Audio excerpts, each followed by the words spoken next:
one of my Facebook friends and most likely subscriber to my page to my channel sent me this tagged me in this post on Facebook. Now this picture that you're looking at is not attached to any article, so I have to literally go off the head and based on the caption that was left by the person who made the post. So this is Charleston, South Carolina, and you're probably looking at this image right now and saying, what am I looking at? And I'm about to explain it to you.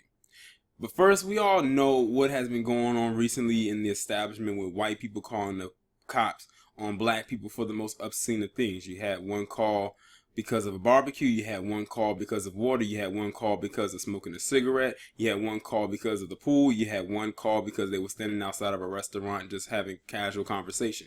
Now we have someone who called the police on someone who was selling roses. Now you can't really see it from this angle, but you can see the guy, it's a white guy right here and it's a black guy standing in front of him. Now from this angle you can see a little bit better. Hold on. But what's going on here is this black guy who's standing right here with the all black on was selling roses to people. Like, just selling roses, trying to make his little money. And also you had one call of cops on a little boy cutting grass. Now, the guy behind him right here, the white guy behind him in the blue shirt, look at how he's positioned behind the black guy. He has his arm around the black guy's neck. He has him in a chokehold. What I gathered from the post that was made, this white guy called the cops on this black guy for selling roses without a permit. But to make sure that the black guy did not leave, he put him in a chokehold and held him there until the cops came. That right there screams kidnapping charges, because that's basically what he did. He held this guy here in a chokehold, which I'm very sure is illegal, against his will, because he was selling roses without a permit, and he held him there to make sure he didn't leave so the cops would come and arrest him. Now, I don't know what happened after the fact as far as what happened when the cops got there, but this white guy, they need to identify whoever the fuck he is, and he needs to be dealt with accordingly. The parents of this young man need to find out who he is and go confront his ass. I don't give a damn if you catch the goddamn charge. It'll be well worth it. This happened in Charleston, South Carolina. Now remember what else happened in Charleston, South Carolina about 3 years ago. You had Dylan Roof run up into that church and kill 9 black people in that church while they were having Bible study. Now here you have this fat piece of shit putting this black guy in a chokehold because he was selling roses without a permit.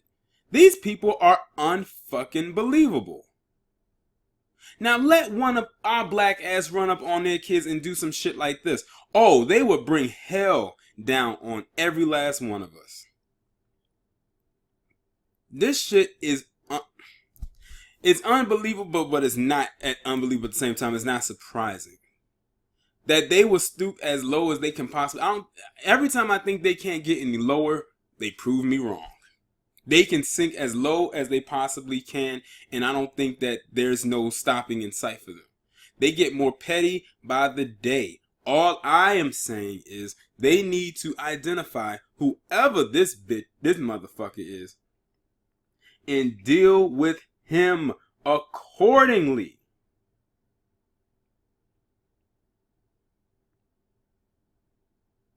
As the boy's parents, they need to find his ass and wreck his shit ASAP.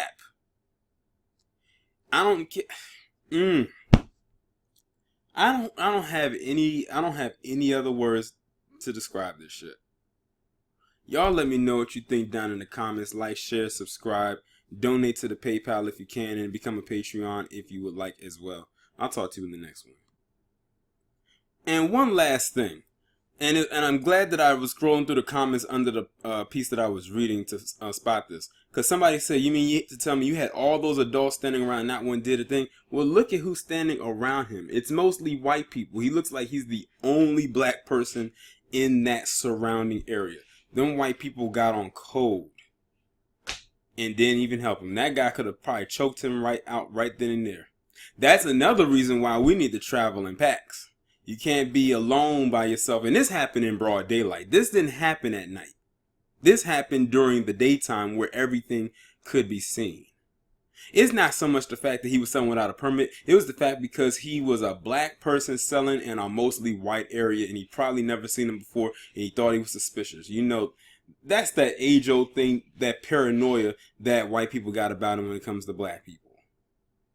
Oh, I see a black person standing right there. Let me go to the other side of the street. Oh, I see a black person right here. Let me clutch my purse. Based on how white people have treated black people throughout the years, we should be more fearful of them than the other way around. Now I'm done.